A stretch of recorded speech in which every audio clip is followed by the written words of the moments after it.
Hello guys, welcome back to the channel biology for you. I hope आप सभी अच्छे होंगे और लेक्चर को समझ रहे होंगे। So first of all sorry आप सभी को, क्योंकि वीडियो इस बार काफ़ी लेट आ रही है। ऑलमोस्ट 1 वीक हो गए हैं शायद। ठीक है, सो डोंट वरी, कुछ काम में मैं बिज़ी था, इसी वजह से लेक्चर काफ़ी लेट आए हैं। But I am sure and I promise you कि नेक्स्ट बार से हफ्ते में 3 वीडियोस ज़रूर आएंगे, कम से कम 3 वीडियोस तो ज़रूर ही आ जाएंगे। ठीक है, क्योंकि अब 3 वीडियो मैं इसलिए कह रहा हूँ क्योंकि हमारा जो ऑनलाइन प्लेटफॉर्म है उस पर भी लेक्चर चलते रहते हैं। सो इधर नोट्स लिखने में थोड़ी सी लेट हो जाती है, तो आई होप कि आप समझेंगे मजबूरी को। ठीक है, सो ये जो हम लोग पढ़ रहे हैं, क्या चैप्टर है? मानव कल्याण में सूक्ष्म जीव। तो इसके जितने भी नोट्स हैं मैंने अपने टेलीग्राम हैंडल में इसके पीडीएफ डाल दिया है मैंने, तो आप वहाँ पे जाके पीडीएफ ले सकते हैं और उसे लिख भी सकते हैं। और साथ ही साथ अगर लेक्चर समझ में आए तो please hit the like button and subscribe and make sure that कि आप इस चैनल को, इस वीडियो को किसी और से शेयर करें। ठीक है, चलते हैं लेक्चर की तरफ। सो आज हम लोग पढ़ने वाले हैं, टॉपिक आपको दिख रहा होगा, बायोगैस, है ना, उत्पादन में सूक्ष्मजीव के बारे में। ठीक है, तो बायोगैस का उत्पादन में सूक्ष्मजीव कैसे लाभकारी हैं हमारे लिए, वो हम पढ़ेंगे। तो फर्स्ट ऑफ ऑल हम पढ़ लेते ही है कि बायोगैस होता क्या है। ठीक है, तो देखिए, बायोगैस गैसों का क्या है, मिश्रण है, जिसमें मुख्यतः मेथेन गैस होती है। ठीक है, इसके साथ साथ कार्बन डाइऑक्साइड और हाइड्रोजन सल्फाइड भी होते हैं, लेकिन मेन कंपोनेंट जो होता है वो है मेथेन। और ये एग्जाम में ऐसे ही प्रश्न भी पूछा जाता है। एग्जाम में पूछा जाएगा कि बायोगैस का मुख्य अवयव क्या है, तो आप बताएंगे, क्या बताएंगे कि बायोगैस का मुख्य अवयव मेथेन है। ठीक है, तो यह गैस सूक्ष्मजीवों के उपापचय क्रियाओं के फलस्वरूप उत्पन्न होती है। इस गैस का उपयोग ईंधन के रूप में किया जाता है। ठीक है, तो फर्स्ट लाइन जो मैंने लिखा है, मतलब फर्स्ट पैराग्राफ, जो फर्स्ट पॉइंट मैंने लिखा है, उसमें 2-3 बातें मैंने काफ़ी इंपॉर्टेंट बताई हैं। फर्स्ट बात यह कि बायोगैस जो है वो मिश्रण, गैसों का मिश्रण है जो सूक्ष्मजीवों के द्वारा बनाया जाता है, जिसका मुख्य कंपोनेंट मेथेन होता है। और ये जो गैस है ये सूक्ष्मजीवों के उपापचय की क्रिया के द्वारा बनता है। ठीक है, फिर वैसे जीवाणु जो सेल्यूलोजिक पदार्थों को अपघटित करते हैं और मेथेन के साथ साथ कार्बन डाइऑक्साइड, हाइड्रोजन सल्फाइड उत्पन्न करते हैं, उन्हें मेथेनोजेन कहते हैं। ठीक है, तो देखो, जो सूक्ष्मजीव बायोगैस को बनाते हैं, ठीक है, और वो लोग क्या करते हैं, वो लोग सेल्यूलोजिक पदार्थों का को क्या करते हैं, अपघटित करते हैं। जैसे अगर पूछा जाए कि आखिर क्या अपघटित करके सूक्ष्मजीव बायोगैस बनाते हैं, तो आपका आंसर होना चाहिए सेल्यूलोजिक पदार्थ, है ना, मतलब ऐसे पदार्थ जिसमें सेल्यूलोज होते हैं। ठीक है, और साथ ही साथ ये जो सूक्ष्मजीव होते हैं ये सेल्यूलोजिक पदार्थों का तो अपघटन करते हैं, साथ ही साथ कार्बन डाइऑक्साइड, हाइड्रोजन सल्फाइड भी साथ ही साथ उत्पन्न करते हैं। और ऐसे सूक्ष्मजीवों को हम लोग कहते हैं मेथेनोजेन। काफ़ी इंपॉर्टेंट है। ठीक है, जैसे एग्जाम्पल है मेथेनोबैक्टीरियम। ठीक है, ये सूक्ष्मजीव उत्पन्न करने वाला एक बैक्टीरिया है। और ऐसे जितने भी बैक्टीरियाज हैं जो बायोगैस बनाते हैं, उन्हें हम क्या कह सकते हैं, उन्हें हम मेथेनोजेन कह सकते हैं। क्लियर? फिर ये जीवाणु अवायवीय स्लज में पाए जाते हैं। ठीक है, कौन से जीवाणु? जो मेथेनोजेन है, जो बायोगैस बनाते हैं, ये अवायवीय स्लज में पाया जाता है। अब नाउ स्लज, स्लज आपका रिलेट करता है पिछले लेक्चर से। स्लज मतलब बेकार पदार्थ, वाहित मल। और ये जीवाणु मवेशियों के रुमेन में भी पाए जाते हैं, क्योंकि उन्हें सेल्यूलोज का पाचन करना होता है। तो देखो, मैंने इस पॉइंट में मैंने क्या लिखा है? इस पॉइंट में मैंने सबसे पहला चीज लिखा है कि वैसे जीवाणु जो सेल्यूलोजिक पदार्थों को अपघटित करते हैं उन्हें हम क्या कहते हैं? मेथनोजन कहते हैं। साथ ही साथ वो कार्बन डाइऑक्साइड और हाइड्रोजन सल्फाइड भी उत्पन्न करते हैं। और ये जो जीवाणु होते हैं ये अवायवीय बेकार के पदार्थों में पाए जाते हैं। साथ ही साथ ये जीवाणु मवेशियों के रुमेन में भी पाए जाते हैं। रुमेन मतलब क्या होता है? देखो, जो भी शाकाहारी जीव है ना, उनके पेट के 4 पार्ट होते हैं। उन्हीं में से पहला पार्ट है रुमेन, ठीक है?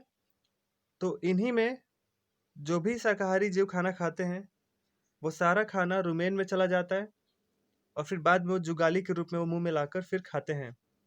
तो यहीं पर सेल्यूलोज का पाचन होता है, जो कि ये मेथेनोजेन करवाते हैं, ठीक है? तो ये 2 पॉइंट आपको समझ में आए।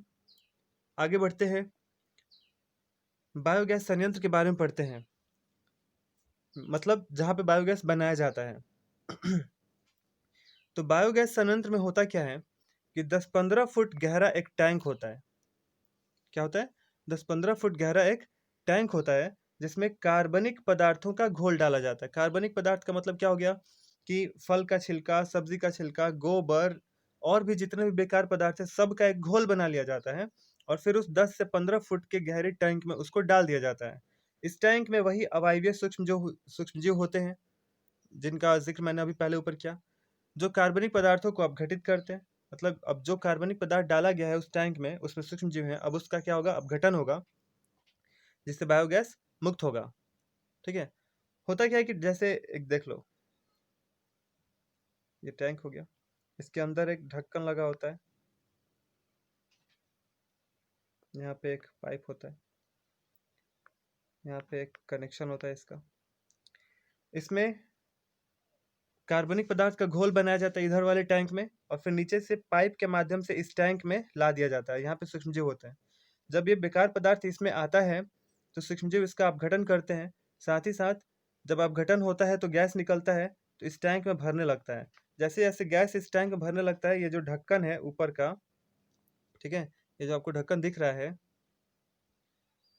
ये वाला, ये ऊपर की ओर आने लगता है, ठीक है, ऊपर उठने लगता है। जैसे जैसे गैस भरता चला जाएगा ये ढक्कन ऊपर की ओर उठते चला जाएगा। लास्ट स्टेज आ जाता है तो यहाँ पे एक नल लगा होता है, इस नल से उस गैस को बाहर निकाल लिया जाता है और अलग अलग जगहों पर सप्लाई दे दिया जाता है, ठीक है? तो यही प्रोसेस है बायोगैस बनाने का। मैं एक बार और रिकॉल कर दूं कि देखो, पहले क्या होता है, एक टैंक होता है, ठीक है, एक क्या होता है, एक टैंक होता है 10 से 15 फुट गहरा। इसमें एक ढक्कन लगा होता है, यहाँ पर एक नल लगा होता है। फिर ये जो टैंक होता है इसका कनेक्शन एक और बाहर जमीन, ये जो टैंक होता है जमीन के अंदर होता है, लेकिन एक टैंक की बाहर जमीन के ऊपर होता है। यहाँ पे कार्बनिक पदार्थों का घोल बनाया जाता है और फिर एक पाइप से इसमें भेज दिया जाता है। जैसे ही वो घोल इसमें आता है, यहाँ पे सूक्ष्मजीव उसको अपघटित करते हैं और गैस बनाते हैं। फिर ये गैस क्या होता है, फिर ये गैस होता है ऊपर की ओर बढ़ने लगता है और जैसे जैसे ऊपर की ओर बढ़ेगा टंकी का ढक्कन भी ऊपर की ओर बढ़ने लगता है और यहाँ से बाहर निकाल लिया जाता है और उसका सप्लाई दे दिया जाता है जहाँ पे उसको देना होता है, ठीक है? और फिर उसका ईंधन के रूप में बिजली के रूप में यूज किया जाता है, ठीक है? वही बात मैंने यहाँ पे इसमें लिखा हुआ है। भारत में बायोगैस प्रौद्योगिकी के विकास का श्रेय किसको जाता है? भारतीय कृषि अनुसंधान संस्थान यानी IARI को और खाद्य तथा ग्रामीण औद्योगिक आयोग को जाता है। ये काफी इंपॉर्टेंट टर्म है, आप इसको याद रखेंगे। मतलब भारत में बायोगैस कौन कंपनी बनाती है? सो ये दोनों कंपनियां हैं, IARI और KVIC, ठीक है? अब बायोगैस का एक फायदा है कि बायोगैस एक प्रदूषण रहित ईंधन है, इसमें से प्रदूषण नहीं निकलता है और इसके उपयोग से वातावरण शुद्ध रहता है।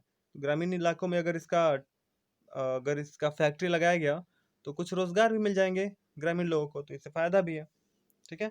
तो यही है बायोगैस और आशा करता हूँ कि आपको अच्छे समझ में आ गया होगा। एग्जाम में क्या आएगा, एग्जाम में देखो परिभाषा आएगा, पूछा जाएगा बायोगैस क्या है, देन आप बता देंगे बायोगैस क्या है, या फिर बायोगैस के उत्पादन कैसे कैसे होते हैं, तो आप ये पूरा ही लिख दीजिएगा, कोई बड़ा नहीं है। आप इसको अच्छे से पढ़ेंगे तो आपको समझ में आ जाएगा, लिख लेंगे, ठीक है? तो अच्छे से अगर आप नोट्स बना रहे हैं तो आपको याद भी हो जाएगा। चलते हैं नेक्स्ट टॉपिक की तरफ। और जो नेक्स्ट टॉपिक है हमारा वो है जैव नियंत्रण में सूक्ष्मजीव। मतलब जीवों के नियंत्रण में सूक्ष्म जीवों का हाथ क्या है। नाउ द क्वेश्चन इज कि व्हाट इज बायो कंट्रोल, जैव नियंत्रण। ठीक है, इसके बारे में हम लोग पढ़ेंगे और ये काफी इंपॉर्टेंट टॉपिक है। देखो, जैव नियंत्रण में सूक्ष्म जीव कैसे लाभकारी हैं। सबसे पहले तो हम ये देख लेते हैं कि जैव नियंत्रण होता क्या है।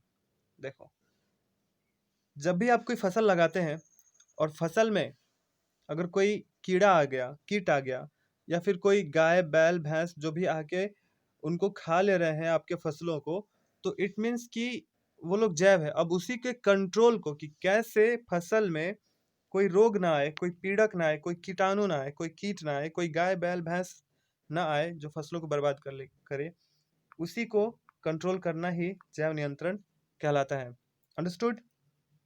ठीक है, मैंने क्या लिखा है मैं इसको लाइन बाय लाइन थोड़ा पढ़ दूं कि जैव नियंत्रण का अर्थ है जैविक तरीकों से पौधों में लगने वाले रोग और पीड़कों का नियंत्रण। ठीक है, अब देखो, मैंने जो बताया आपको जैव नियंत्रण का मतलब क्या होता है कि फसलों में कीट पतंग पीड़क, यानी पीड़क मतलब गाय भैंस, या रोग जो आते हैं उनको कंट्रोल करना जैव नियंत्रण कहलाता है। लेकिन उनको कंट्रोल कैसे करना है, जैविक तरीके से, ना कि केमिकल का यूज करके। केमिकल का यूज करके तो आज हो ही रहा है। केमिकल का यूज करके इनको रोका जा सकता है और किया भी जाता है, लेकिन जिस केमिकल का आप यूज कर रहे हैं वो केमिकल पेड़ पौधे अवशोषित करेंगे ना, फिर उनका उनका उपयोग हम लोग करेंगे तो हमारे शरीर में भी वो केमिकल आ जाएगा। और वो केमिकल अगर पेड़ पौधों के शरीर में जा रहा है तो पेड़ पौधों का जीवन क्षमता भी कम होता है। तो इससे ये पता चलता है कि हमें जैव नियंत्रण के लिए केमिकल का यूज कम करना चाहिए, रसायनों का यूज कम करना चाहिए। ठीक है, तो वही बात मैंने इसमें लिखा है कि आधुनिक युग में जैविक नियंत्रण रसायनों के द्वारा किया जाता है, जिससे विभिन्न प्रकार के रोग पर्यावरण प्रदूषित होते रहते हैं। बता गई समझ में। तो ये हमें ध्यान में रखना है कि हमें जैविक तरीके से करना है। ऐसा ऐसा काम किया जाए कि जैव कंट्रोल भी हो जाए, जैविक नियंत्रण भी हो जाए, साथ ही साथ पर्यावरण भी प्रदूषित ना हो। आगे बढ़ते हैं, तो कैसे किया जाएगा। देखो, होता क्या है कि पर्यावरण में कुछ ऐसे भी सूक्ष्म जीव होते हैं जो पौधों पर रहते हैं, लेकिन वो पौधों को नुकसान नहीं पहुंचाते हैं। जैसे कि हमारे दिमाग में है कि जो भी सूक्ष्म जीव होगा वो नुकसान ही पहुंचाएगा, ऐसा नहीं है। पौधों पर कुछ ऐसे सूक्ष्म जीव होते हैं जो उनको नुकसान नहीं पहुंचाते। वो सिर्फ पेड़ पे इसलिए रहते हैं क्योंकि उनको पता होता है कि पौधे पे कोई ना कोई कीट जरूर आएगा, फिर वो उसको नष्ट करके खा लेंगे। ठीक है, तो इसी वजह से कुछ ऐसे सूक्ष्म जीव हैं जो पेड़ पौधों पर रहते हैं लेकिन उनको नुकसान नहीं पहुंचाते हैं, उनके फायदे के लिए होते हैं, पेड़ पौधों को बचाने के लिए होते हैं। तो क्या होता है कि पर्यावरण में कुछ ऐसे सूक्ष्म जीव होते हैं जो पौधों पर रहते हैं पर उन्हें नुकसान नहीं पहुंचाते, बल्कि वे सूक्ष्म जीव पेड़ पौधों पर आने वाले अन्य सूक्ष्म जीव या कीटों को क्या कर देते हैं, नष्ट कर देते हैं। तो ऐसे सूक्ष्म जीव से तो फायदा ही है पेड़ पौधों को। फिर होता क्या है कि ये सूक्ष्म जीव जैविक कृषि करने में किसानों के मददगार साबित होते हैं और हानिकारक रसायनों के उपयोग को कम करते हैं। ठीक है, देखो, प्रकृति ने पेड़ पौधों को बचाने के लिए कुछ ऐसे अनुकूलन कर रखे हैं जिससे हमें छेड़छाड़ नहीं करनी चाहिए। मतलब ये कि पेड़ पौधों को बचाने के लिए कुछ सूक्ष्मजीव पेड़ पौधे पे ही रहते हैं और वो दूसरे आने वाले सूक्ष्मजीवों को नष्ट कर देते हैं, दूसरे आने वाले कीटाणुओं को नष्ट कर देते हैं। और ये जो है ये क्या करते हैं, ये हानिकारक रसायनों के उपयोग को कम कर देते हैं। मतलब अगर वो सूक्ष्मजीवों से रक्षा कर दे रहे हैं, कीटाणु से रक्षा कर दे रहे हैं पेड़ पौधों का, तो केमिकल छिड़कने की कोई ज़रूरत ही नहीं है। तो रसायन कम हो जाएंगे, पर्यावरण शुद्ध हो जाएगा, मिट्टी शुद्ध हो जाएगी, पेड़ पौधे शुद्ध हो जाएंगे। ठीक है, तो कुछ ऐसे भृंग, ठीक है, मतलब भृंग किसको कहते हैं, ये कीड़े होते हैं, आप लोग देखे होंगे एक लाल कलर का कीड़ा जिसके ऊपर धब्बा होता है ब्लैक ब्लैक कलर का, और ये पेड़ पौधों पे तैर चलते रहता है। ठीक है, तो कुछ ऐसे भृंग हैं जो एफिड्स और मच्छरों के विकास को रोकते हैं, जैसे लेडी बर्ड और ड्रैगन फ्लाई। ठीक है, ये दो ऐसे भृंग हैं जो एफिड्स और मच्छरों के विकास को रोकते हैं, जो पेड़ पौधों को हानि नहीं पहुंचा पाते हैं। एफिड्स क्या होते हैं? एफिड्स ऐसा ऐसा कीटाणु होता है, ये ऐसा कीट है जो अ, पेड़ पौधों के सैप को, सैप मतलब होता है द्रव, जो पेड़ पौधों के अंदर जो द्रव होता है, लिक्विड होता है जिससे वो जीते हैं, उनको ये चूसने वाले होते हैं एफिड्स। तो लेडी बर्ड और ड्रैगन फ्लाई ऐसे ऐसे कीटाणुओं को नष्ट कर देता है। तो देखो कितना अच्छा पर्यावरण ने क्या बनाया है, अनुकूलन बनाया है कि इसमें केमिकल का यूज भी नहीं करना है, और दूसरे जीव जंतु उन्हीं सूक्ष्म जीवों को खा के अपना पेट भी भर लेंगे, साथ ही साथ पेड़ पौधों को भी बचा लेंगे। ठीक है, ऐसा ही एक सूक्ष्म जीव है बैसिलस थुरिंजियंसिस। मोस्ट इम्पोर्टेंट नाम है, आप अपना नाम भूल जाइए, हाँ, लेकिन आप इसका नाम मत भूलिए।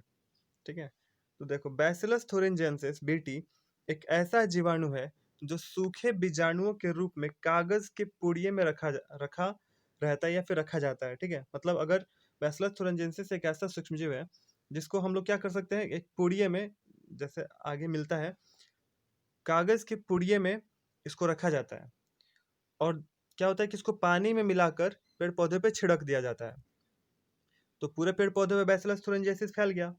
अब क्या होता है कि जब भी कोई कीटाणु आता है उस पेड़ पे, तो बैसिलस थुरिंजियंसिस उसके शरीर में चला जाता है, और फिर ये एक एक प्रकार का विष उत्पन्न करता है जिससे वो कीटाणु मर जाता है। कितना फायदा चीज है ना, कितने फायदेमंद चीज है। केमिकल का छिड़काव भी नहीं हुआ, और सिर्फ सूक्ष्मजीव का छिड़काव करके दूसरे जीवों को मार दिया गया, और पेड़ पौधों को बीमारियों से भी बचा लिया गया, साथ ही साथ केमिकल का यूज भी नहीं हुआ। ठीक है, तो वही है बैसिलस थुरिंजियंसिस। अगर आपसे एग्जाम में पूछा गया कि एक ऐसा सूक्ष्मजीव का नाम बताइए जो जैव नियंत्रण में लाभकारी है, तो आप बैसिलस थुरिंजियंसिस का नाम यानी बीटी का नाम आप आराम से ले लीजिए। ठीक है, कैटरपिलर का रोकथाम भी इनसे हो जाता है। कैटरपिलर का मतलब क्या होता है, आप लोग तितली देखे होंगे, तो तितली का तो शुरुआत से पंख होता नहीं है, पहले वो लार्वा स्थिति में होता है। ठीक है, धीरे धीरे वो बढ़ता है तो उसके पंख आते हैं बाद में, बहुत बाद में। तो और वो जो कैटरपिलर होते हैं वो पेड़ पौधों के पत्तियों को खा जाते हैं, उनको विकसित ही नहीं होने देते हैं। तो ये तो घाटा है ना पेड़ पौधों के लिए, इसी वजह से बैसिलस थुरिंजियंसिस इनका रोकथाम कर देता है, इनको भी मार देता है बैसिलस थुरिंजियंसिस। ठीक है, फिर ये तो मैंने बताया कि बैसिलस थुरिंजियंसिस को पानी में घोल के पेड़ पौधों पे दिया जाता है, लेकिन आधुनिक युग में क्या किया जा रहा है कि ये बेटी को आनुवांशिक अभियांत्रिकी करके पहले ही पेड़ पौधों के शरीर के अंदर ही डाल दिया जा रहा है, शरीर के अंदर डाल दिया जा रहा है, जिससे वो बचपन से ही उनके शरीर में बेटी हो जा रहा है, और फिर उनको बाहर से छिड़कने की जरूरत नहीं पड़ रही है। ऐसा ही एक कॉटन है, एक कॉटन का पौधा है जो बनाया गया है बीटी का यूज करके, बैसिलस थुरिंजियंसिस का यूज करके, इसी वजह से इनको बीटी कॉटन कहा जाता है। ठीक है, ये काफी इंपॉर्टेंट ऑब्जेक्टिव है, इसको छोटा मत देखिए, है ना। एग्जाम में पूछा जाएगा कि एक ऐसा पौधा का नाम बताइए जो बीटी का उपयोग करके बनाया गया हो, तो आप कहेंगे क्या, बीटी कॉटन कहेंगे। ठीक है, ऐसा ये कवक है ट्राइकोडर्मा, जो जैविक नियंत्रण में उपयोग होता है, ये कवक है। तो अगर ऐसा कवक का नाम पूछा गया जो जैव नियंत्रण करता हो, तो आप ट्राइकोडर्मा का नाम जरूर ले लीजिएगा। ठीक है, आगे चलते हैं। एक है बैक्यूलो वायरस। क्या है? बैक्यूलो वायरस। बैक्यूलो वायरस एक प्रकार के रोगाणु है, ये क्या है, रोगाणु है, जो कीटों और ऑर्थ्रोपोड्स पर आक्रमण करता है, और ऑर्थ्रोपोड्स पे क्या करता है, आक्रमण करता है, कीटों और ऑर्थ्रोपोड्स पर आक्रमण करता है। मतलब क्या हुआ कि बैक्यूलो वायरस एक ऐसा रोगाणु है, मतलब रोगाणु मतलब हम लोगों में तो रोग उत्पन्न करेगा, लेकिन पेड़ पौधों में रोग नहीं उत्पन्न करता है। ये कीटाणुओं और ऑर्थ्रोपोड्स, मतलब जैसे मक्खी हो गया, मच्छर है, और जिनके भी 4 पैर से अधिक, ऐसे जो भी कीटाणु है जिनके 4 पैर से अधिक हैं, वो सभी आर्थ्रोपोड्स कहलाते हैं। ठीक है, तो उन पर ये अटैक करता है और उनको नष्ट कर देता है। साथ ही साथ बैक्यूलो वायरस जो है वो न्यूक्लियो पॉलीहेड्रोवायरस जीनस में आने वाले सभी वायरसों को नष्ट कर देता है। तो काफ़ी इंपॉर्टेंट है वायरस, जो कि दूसरे वायरसों को भी नष्ट करता है और साथ ही साथ कीटो और ऑर्थ्रोपोड्स को भी विकसित होने से रोक देता है। ठीक है, तो आशा करता हूँ कि यह टॉपिक आपको समझ में आ गया होगा कि जैव नियंत्रण सूक्ष्मजीवों से कैसे किया जाता है। बात आई समझ में ना, कि कुछ बहुत सारे ऐसे सूक्ष्मजीव हैं जो पेड़ पौधों पे रहते हैं, लेकिन वो पेड़ पौधों की हानि के लिए नहीं बल्कि फायदे के लिए होते हैं। वो अनजाने में ही सही पेड़ पौधों को फायदा देते हैं, क्योंकि वो आने वाले बाहर से दूसरे सूक्ष्मजीवों को नष्ट कर देते हैं, दूसरे कीटाणुओं को, दूसरे कीटों को, दूसरे और भी चीज़ों को वो नष्ट कर देते हैं, जिससे पेड़ पौधे बचे रहते हैं और केमिकल का यूज भी नहीं होता है। ठीक है, नेक्स्ट चलते हैं जैविक खाद में सूक्ष्मजीव। जैविक खाद मतलब जीवाणुओं से, जीवों से बने हुए खाद के रूप में सूक्ष्मजीव कैसे उपयोगी हैं। अब बताओ आप, आज के युग में तो जैसे यूरिया है, यूरिया बहुत ज़्यादा यूज़ किया जाता है धान में, गेहूं में। ठीक है, बहुत ज़्यादा यूज़ किया जाता है। केमिकल से बने हुए खाद आज के समय में बहुत ज़्यादा यूज़ हो रहा है, लेकिन इसमें भी सूक्ष्मजीव हमारे लिए फायदेमंद हो सकते हैं। ये सूक्ष्मजीव हमें उससे भी बचा सकते हैं। कैसे? देखो, रासायनिक खाद और उर्वरकों के उपयोग से पर्यावरण क्या हो रहा है, प्रदूषित होते रहता है। कैसे प्रदूषित होता है? अच्छा, एक सवाल उठता है कि जितना केमिकल हम लोग यूज करते हैं खेत में, वो उससे पर्यावरण कैसे प्रदूषित होता है, बताइए। पर्यावरण प्रदूषित ऐसे होता है कि जैसे आपने खाद छिड़क दिया कोई भी केमिकल का, फर्स्ट थिंग कि उसको पेड़ पौधे तो ऑब्जर्व करेंगे ही, साथ ही साथ मिट्टी भी ऑब्जर्व कर लेगी। अब वो मिट्टी से होते हुए नीचे पानी में चला जाएगा, फिर वही पानी हम लोग पियेंगे, हमारे शरीर में आ गया। या फिर अगर पेड़ पौधे उस केमिकल को यूज किए हैं, तो फिर वो पेड़ पौधा खाएंगे, मतलब पेड़ पौधे से बना हुआ, पेड़ पौधे में बना हुआ जो अनाज होगा उसको हम लोग खाएंगे। तो इनडायरेक्टली ये सारा केमिकल हमारे ही शरीर में आता है और हम ही को कमजोर बनाता है।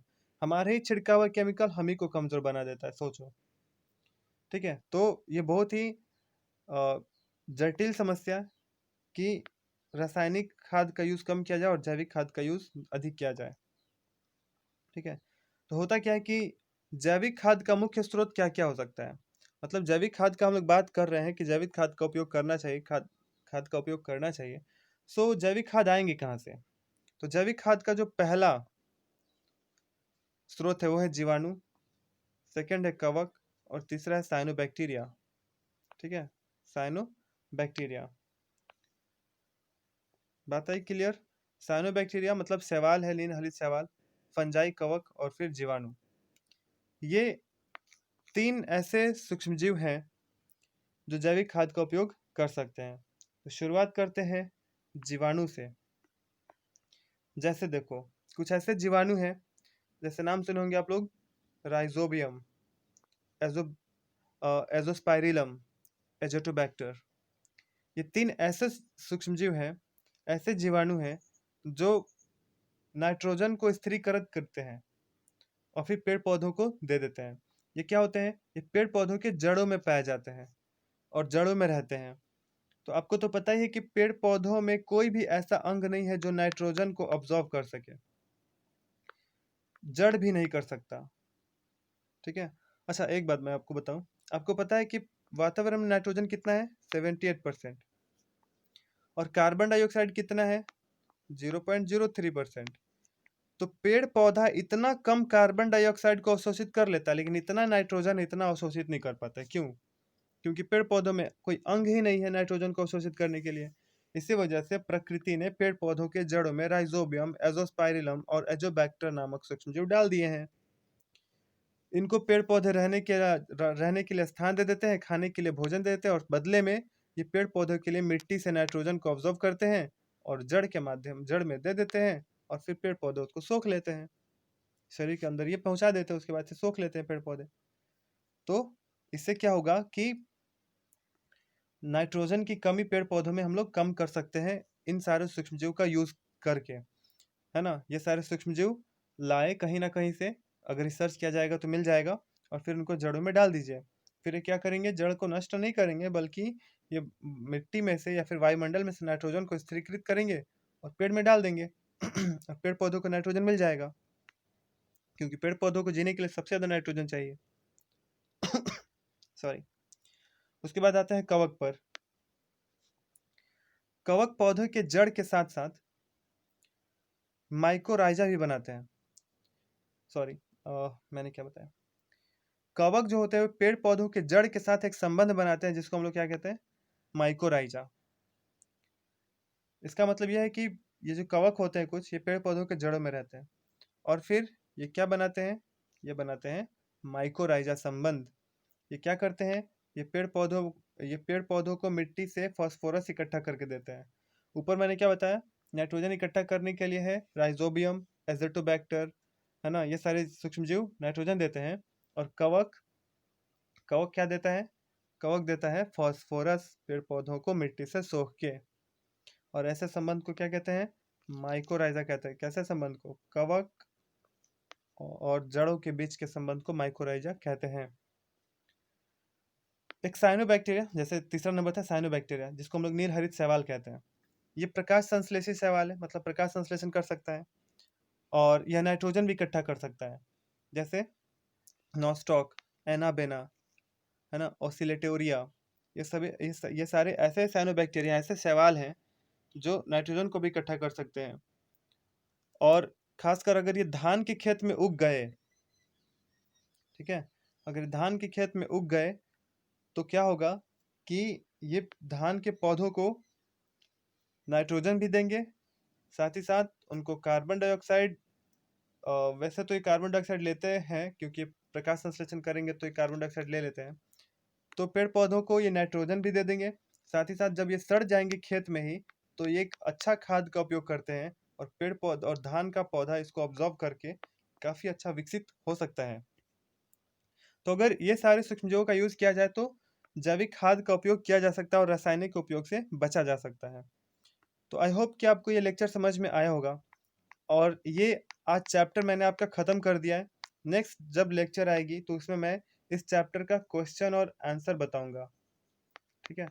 तो wait for next lecture and understand this lecture and make notes for your upcoming examination.